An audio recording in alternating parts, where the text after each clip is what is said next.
Olá, sejam bem-vindos a mais um podcast de Caiado, inserido na tertúlia onde há energia.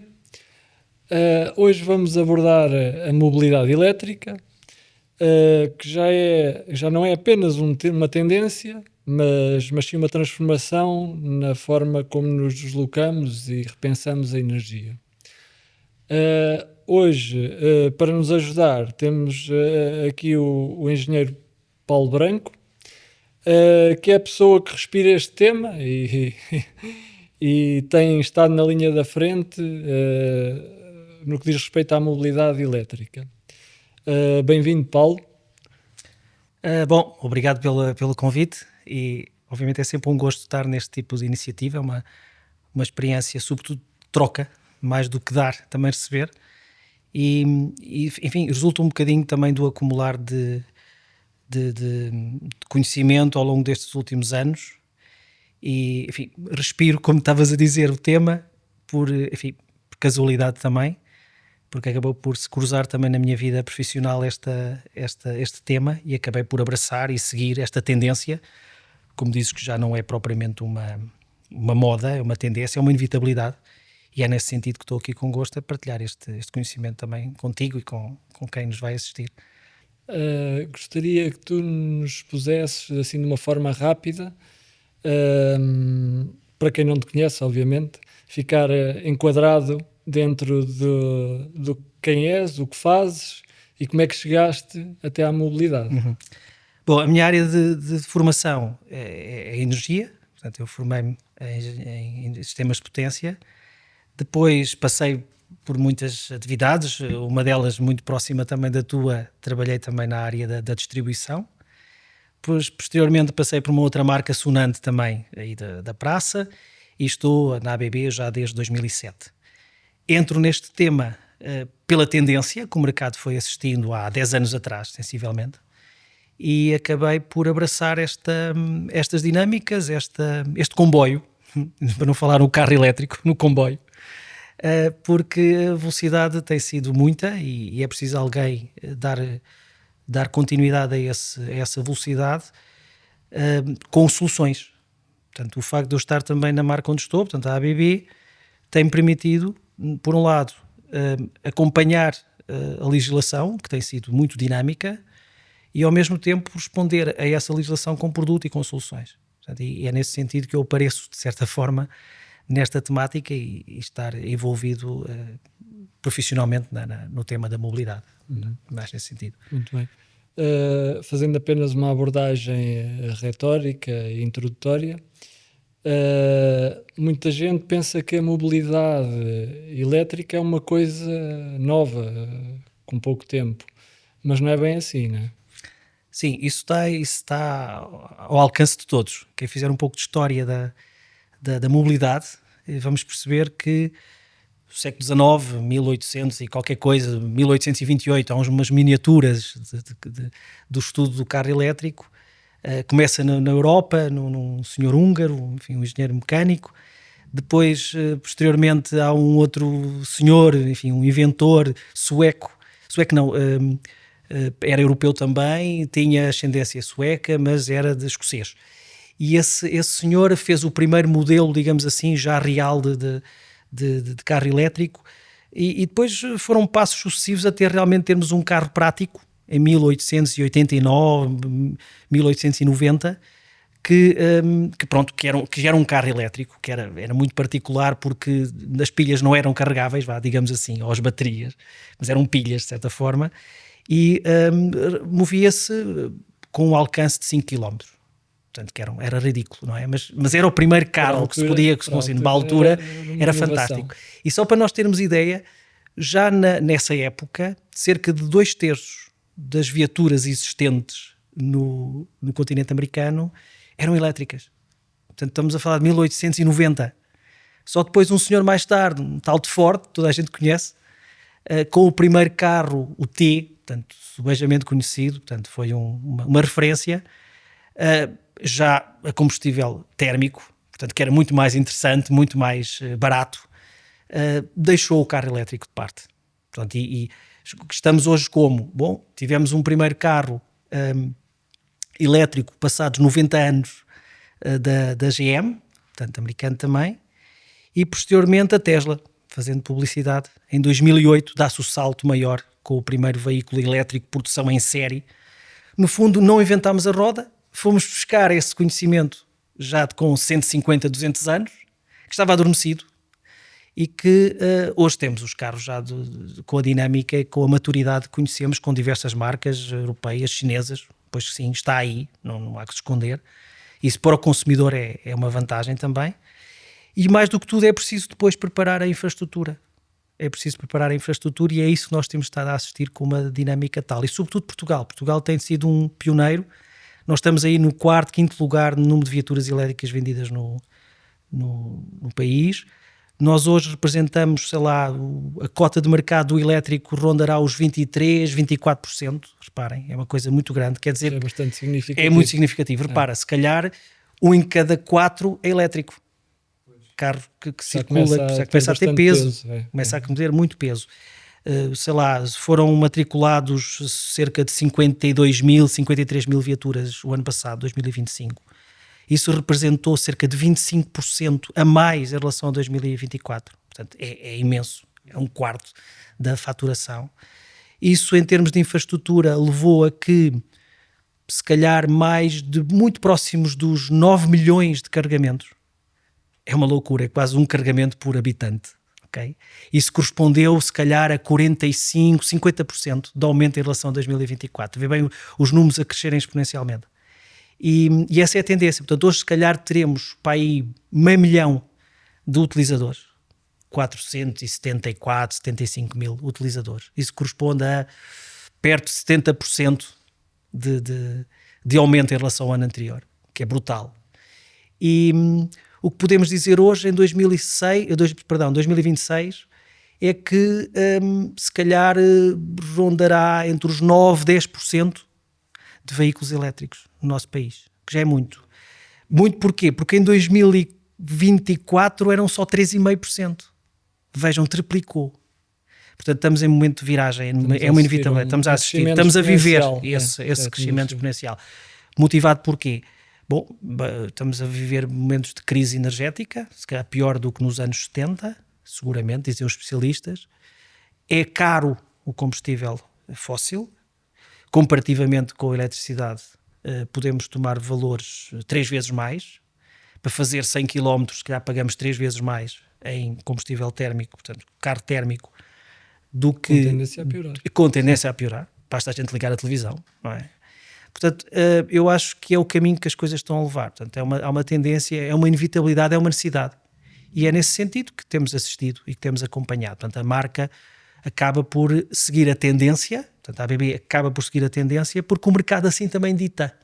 Nós não fazemos as regras. Portanto, é o mercado que diz que é uma inevitabilidade nós termos equipamento, termos soluções, termos hardware, software, para que o nosso carro nos permita a mobilidade que se exige, não é? Portanto, estamos a assistir a essas mudanças, estamos a testemunhá-las na primeira pessoa, uma revolução na mobilidade, seguramente. Portugal foi pioneiro na Mobie. Como é que tu viveste este crescimento e as barreiras nesse tempo? Ora bem, nós temos em Portugal várias comissões técnicas. Uma delas, que no fundo é a pirâmide, é o topo da pirâmide, que é a CTS 64.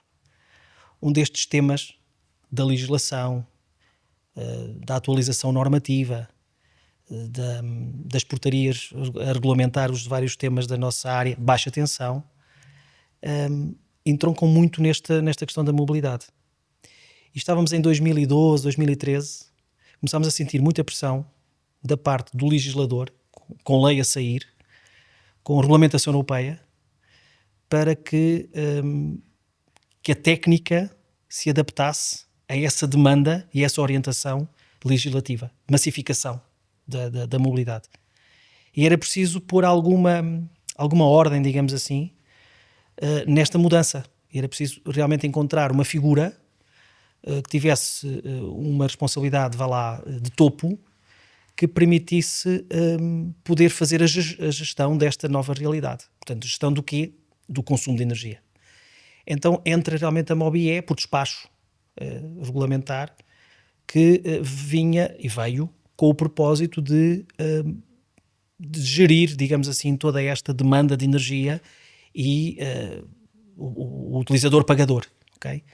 E realmente foi interessante, foi importante, porque fomos pioneiros e demos os exemplos a outros países, até muito próximos, que viveram o lado negativo de não haver uma orientação. Cada país, cada zona geográfica, porque em Espanha, por exemplo, aconteceu isso. Podíamos correr o risco de, em cada área autónoma, ter um perfil de utilização distinto do vizinho do lado. Pronto. E realmente a entrada da MOBIE, não temos dúvidas nenhumas, do ponto de vista de orientação, que foi uma boa medida. Passaram uns aninhos, já passaram 15 anos, sensivelmente. Temos um novo enquadramento jurídico que vai dar outro tipo de responsabilidade, ou vai partilhar responsabilidades com outras entidades que até então estavam sobre a responsabilidade da MOBIE, mas efetivamente foi importante passarmos por essa experiência e criar uma certa habituação de ter que haver um gestor de rede, como temos outras entidades, no caso da E-Redes, por exemplo, que tem a responsabilidade da rede elétrica, da distribuição, e era preciso ter realmente essa figura. E foi interessante, foi importante, está no momento de algumas adaptações, pois naturalmente, como tudo. São as dores de crescimento que foram vencidas e depois agora é adaptar à nova realidade, com a regulamentação europeia, o AFIR, portanto um regulamento que nos vai abrir horizontes e vai permitir o pagamento ad hoc, sem ter o cartão SEM, portanto o cartão que nós compramos do distribuidor de energia que vive a mobilidade, todas essas dinâmicas. Já a realidade para 2027. Já a realidade para 2027. Portanto, reparem, nós começamos em 2011, como falaste, com o MOBIE, portanto, por despacho, assim aconteceu.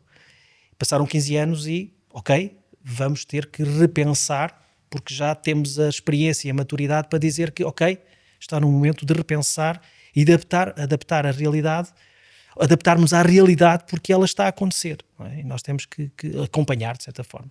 Portanto, é inevitável que aconteçam novidades em 2027 em termos de regulamentação na prática.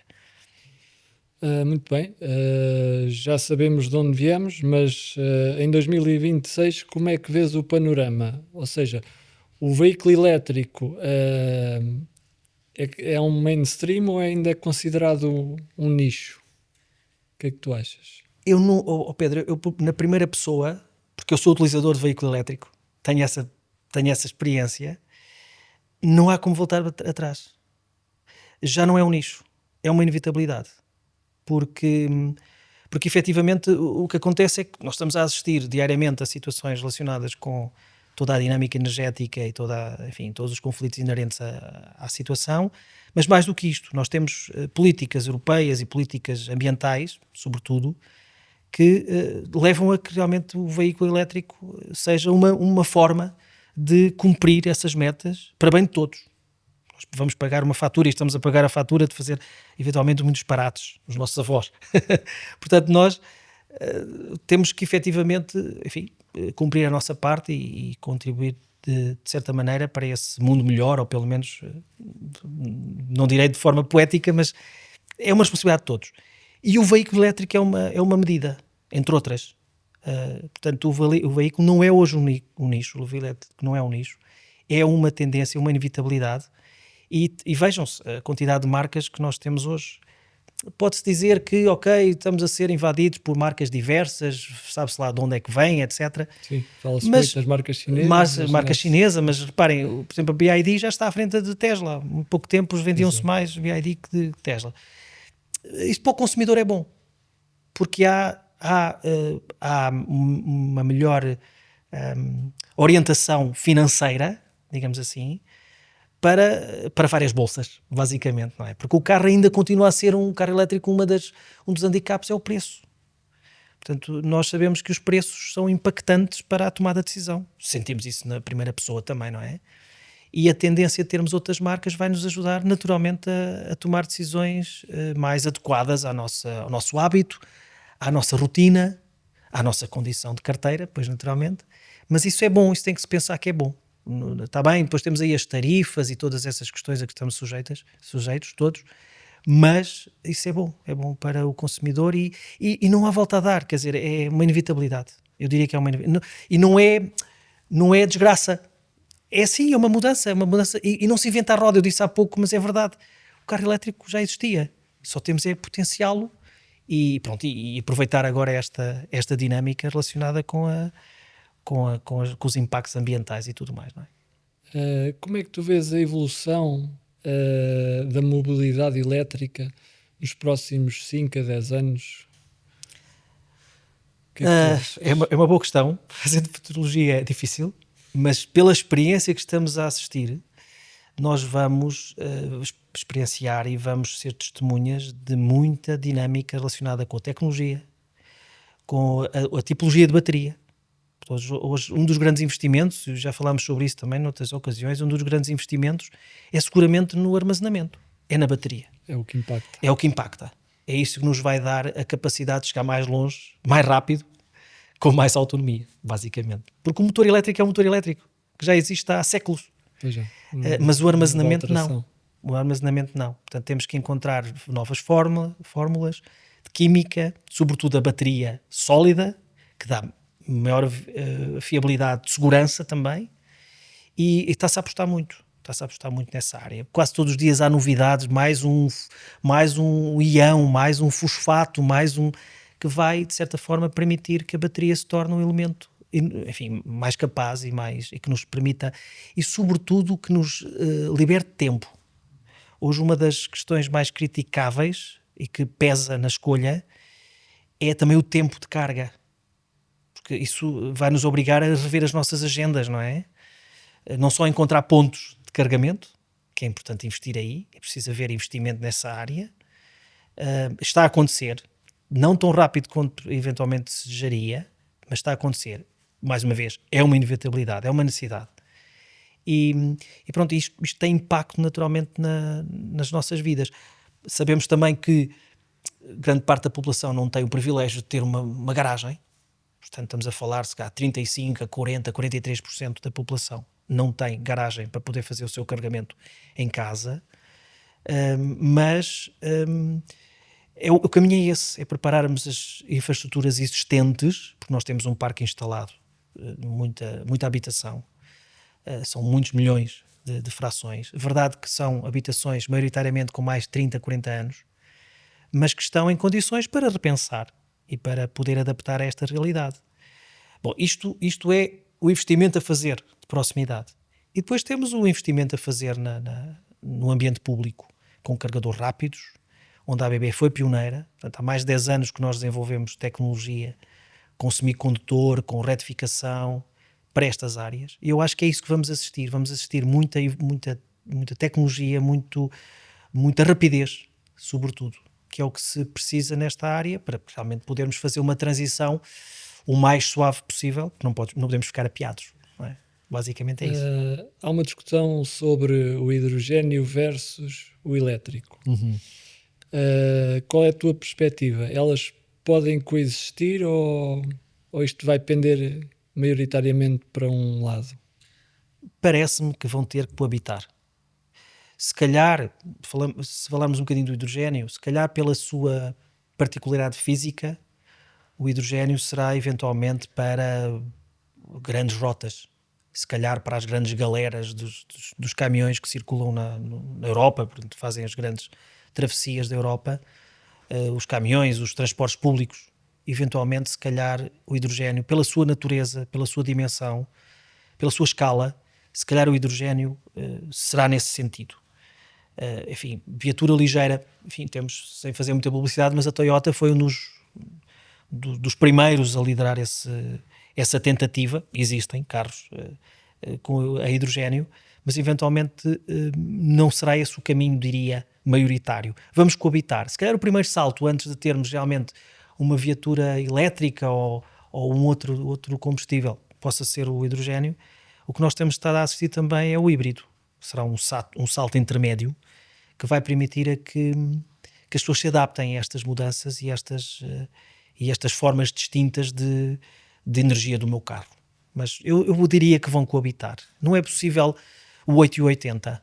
Vamos ter que viver... É inevitável. É inevitável. Existe um conceito de Vehicle to Grid, que é a V2G, que é a tecnologia que permite que os veículos não consumam apenas energia, mas também devolvam energia à rede. Achas viável a curto prazo ou ainda está distante? Há modelos, há protótipos, até feitos no nosso país. Nós temos uma experiência numa iniciativa feita em ilha, literalmente na ilha, nos Açores, com V2G nosso, ABB, que permitiu fazer a alimentação, enfim, num bairro, basicamente de um bairro, de uma zona, portanto, uma smart grid criada ali numa zona estratégica e que permitiu fazer uma primeira avaliação das dinâmicas inerentes a esta lógica. Portanto, uma quantidade de carros de uma marca subejamente conhecida, o Leaf, que é uma coisa importante percebermos que nem todos os carros têm a capacidade de ter este retorno inverso da bateria. Portanto, temos que ver se nas particularidades técnicas que vêm associadas à viatura, se a bateria tem essa dinâmica de inversão. E se ele realmente tiver se o veículo tiver realmente essa possibilidade, temos então um carregador bidirecional que permite a injeção na rede. Mas aqui é que está a questão. Injetar uma fonte na nossa rede, és da área, percebes? É uma questão delicada. É uma questão delicada. Nós temos que garantir toda uma performance, digamos assim, de continuidade de serviço e de fiabilidade, de qualidade de rede, que tem que ser devidamente verificada, sob pena de pôr em causa todo um sistema. Porque ao fazer essa injeção na instalação, na grid, ele tem que coabitar com a rede do distribuidor, não é? Portanto, eu tenho que... Isto é só mais um plus, é só um buffer, digamos assim, de energia que eu acumulei em baterias, como faço com o fotovoltaico, com o sistema com baterias, mas esse buffer tem que coabitar com a rede principal, que é do distribuidor. São as chamadas intermitentes, não é? Quem lida com estas matérias, as intermitentes são as outras fontes, fotovoltaico, eólico, aqui com o armazenamento, que são intermitentes, que não têm uma permanência e uma fiabilidade, digamos assim, de serviço como tem o distribuidor. Portanto, eu acho que precisamos do quê? Tecnologia vai havendo, já não temos só o V2G, temos outros princípios, já temos possibilidade de V com V, por exemplo, dois veículos alimentarem um e outro, e depois variantes associadas, se é numa indústria, um parque industrial, se é uma variante só um pequeno bairro, se é na habitação. Portanto, já existem variantes em função dessa. É bastante aberto, já não é só o V2G. Sim. Mas tudo isso precisa também de legislação. Pois. Portanto, é preciso que se definam parâmetros de aceitação, requisitos, para que realmente isso seja uma realidade. É a maturidade. É a maturidade. O crescimento isso mesmo, do próprio Mas pilotos já há. Sim. Portanto, já não é novidade para nós enquanto marca. Claro, o V2G existe. Claro. Portanto, a tecnologia existe, é possível. Só que depois é preciso a maturidade para que a legislação... Normalmente funciona assim, Pedro. A gente falou um pouco já noutras alturas sobre isso. A tecnologia não para. Depois é preciso a legislação por alguma ordem. Para que isto... funcione, porque senão a gente vai por aí sem parar, não é? Como o motor elétrico, se ele não for estrangulado, ele siga para bingo, não é? E é um pouco assim também na legislação. Portanto, a tecnologia vai avançando, vão-se fazendo modelos, vão-se estudando e depois a legislação vai ter que pôr ponto de ordem nisto. Portanto, tem caminho para andar? Tem. É porque o que fazemos hoje com o fotovoltaico, o armazenamento passa a ser dentro do carro. Agora, atenção que eu de manhã quero ter carro. Pois, aí é que está a questão. Temos que ver qual é o custo-benefício destas ideias. Não é? Agora pode ser com a evolução das baterias. Sim, eventualmente. Sim, porque o investimento maior é esse. Sim, eu acredito. A evolução do V2G. Eventualmente. Para quem nos ouve do mundo académico e dos negócios, Onde é que estão as oportunidades, ou o que é que tu aconselharias a quem quer entrar na área hoje em dia? Vamos lá ver, isto é uma área de negócios nova, que tem inevitavelmente muitos desafios. Novas possibilidades de emprego, a tecnologia está a avançar porque há gente que está a trabalhar nela, portanto há gente que está a desenvolver, que está em laboratório, que está a desenvolver formas de comunicação e de inteligência associadas ao balanceamento de cargas, por exemplo. Temos aí também um desafio grande, que é a segunda vida a dar às baterias. Atenção que já temos carros com mais de 10, 12, 14, 15 anos. Isso tem sido um tema bastante Que discutido. temos que ver o que é que queremos fazer àquelas baterias. A gente sabe o que precisamos fazer, que é dar-lhes vida, porque não podemos estar nem mais, porque não podemos estar a produzir baterias e depois o que é que lhes faço? Coloco aí no aterro? Não, tem que haver aqui todo um processo. Portanto, não há muitas empresas a fazê-lo. Conheço 2 empresas em Portugal que estão agora a dar os primeiros passos. Portanto, há oportunidades nessa área, portanto, seguramente. Para a área da manutenção de viaturas também. Estamos a mudar o chip, estamos a mudar a cultura, temos que preparar as pessoas para isso. E depois temos tudo o que é ferramentas de inteligência artificial, que nos podem melhorar as tomadas de decisão, que é o que vamos esperar da tecnologia a evoluir, é ajudarem-nos a tomar decisões. Outra coisa que eu recomendaria, mas isso já é a minha veia de ensino, adquiram conhecimento, formem-se. Há imensas formações cada vez mais nesta área da mobilidade, são os mestrados, são as pós-graduações, porque é importante estarmos atualizados, porque isto é uma oportunidade. Eu vejo isto claramente. Repara, eu estou nesta área, eu já estou na ABB há uns aninhos, como disse, mas esta área estou há, se calhar, 10 anos, mais ativamente há 5, 6 anos, e consome praticamente toda a atividade que eu desenvolvo, que não é só esta. Mas eu praticamente todas as solicitações que tenho relacionadas com alguma consultoria, para algum apoio a projeto, etc., se calhar em 10 contactos, 8 são para a mobilidade. É muito. Portanto, isto prova que há muito para fazer nesta área, porque o mercado assim dita. Portanto, não sou eu que vou à procura destas tendências. Vem ter comigo. Tenho aqui uma questão técnica, tenho aqui uma dificuldade. Portanto, há muito para fazer nesta área. Portanto, eu vejo que há oportunidades. Pronto, haja vontade e investimento para tal, porque isto também tem o lado do investimento, não é? Mas há muito para fazer. Para fechar, uma pergunta rápida. Se tivesse de escolher uma coisa que define a mobilidade elétrica nos próximos 5 anos, qual seria? Olha, há uma frase que eu gosto particularmente, que serve para muita coisa, que é enfim, a vida faz-se caminhando. Já agora de carro elétrico. Porque, quer dizer, as coisas estão a acontecer tão rapidamente que nós temos que caminhar com elas. Não podemos ficar para trás e não podemos ficar o velho do Restelo a dizer que não, isto... Também gosto de andar de carro convencional, digamos assim, porque gosto de pôr mudanças e acelerar e gosto... Também gosto disso, obviamente. Mas o caminho é este, quer dizer, temos que nos adaptar à mudança que estamos a assistir.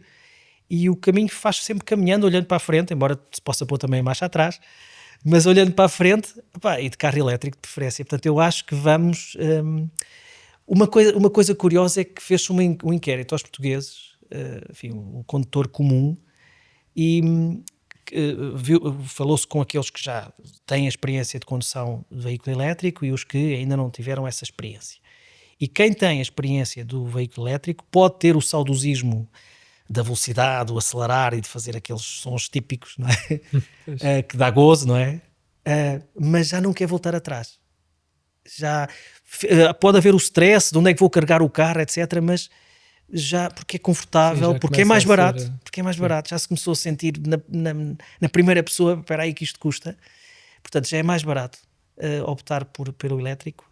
E o inquérito que se fez deu um resultado fantástico de cerca de 10% da população hoje de condutores já tem elétrico, portanto era qualquer coisa como 3% há um tempo atrás, hoje são para aí 10%, e há intenção, cerca de 55% diz que tem intenção de comprar carro elétrico, só não tem ainda dinheiro para isso. Pois, Mas espera-se que efetivamente há aí já modelos que estão abaixo do patamar dos 30 mil euros, que é uma fatia que se considerou padrão. Já temos carros a custar 20 mil, 18 mil, pequenos utilitários. Portanto, mais Renault, citadinos, né? mais citadinos, o Renault, um Twingo, uma coisa desse género. Mas já se ouve, eu quero ter carro elétrico. Portanto, o caminho faz caminhando e preferência de carro elétrico. Muito bem. Paulo, olha, obrigado pela tua presença e por partilhares toda esta sabedoria. E a todos os que nos ouviram, obrigado. Se gostaram deste episódio, partilhem e comentem e sigam o podcast Caiado. Até o próximo episódio. Obrigado também.